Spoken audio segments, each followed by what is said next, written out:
आपण पाहत आहात बागलाण वृत्तांत, खबरबात महाराष्ट्राची।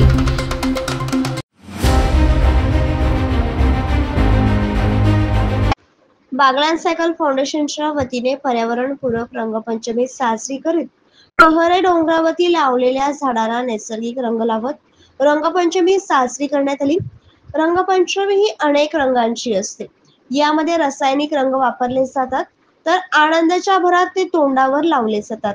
त्यातून डोळ्यांना इजा होऊ शकते, म्हणून बागलाण सायकल फाउंडेशन तर्फे नैसर्गिक साधन संपत्तीचे जतन व संवर्धन होईल याची काळजी घेत नैसर्गिक रंगांची रंगपंचमी साजरी करण्यात आली। फाउंडेशनच्या वतीने 2 वर्षापूर्वी कहरे येथील गणपती मंदिर परिसरात लावलेल्या वृक्षांना मातीपासून नैसर्गिक पद्धतीने तयार केलेले रंग लावून वृक्षांना रंग लावून रंगपंचमी साजरी करण्यात आली। रंगपंचमी खेळताना पाण्याची नासाडी होऊ नये यासाठी एकमेकांना कोरडा रंग लावून रंगपंचमीच्या शुभेच्छा देण्यात आल्या। यावेळी पारंपरिक संभळ वाद्यावरती ठेका धरत रंगपंचमीचा आनंद घेण्यात आला।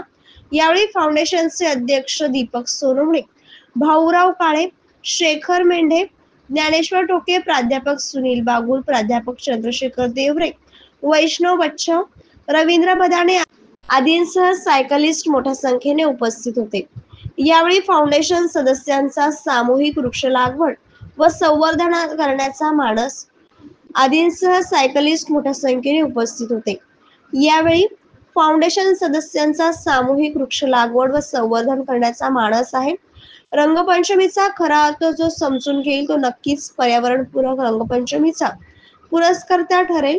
सर्वांनी रंगपंचमी साजरी करताना नैसर्गिक रंगाचा वापर करत पाण्याची नासाडी टाळावी याची सुरुवात आम्ही स्वतःपासून केली, अशी माहिती सायकल फाउंडेशनचे अध्यक्ष दीपक सोनवणे यांनी बागलाण वृत्तांतला दिली। बागलाण वृत्तांतासाठी विभागीय संपादक गणेश बागुल।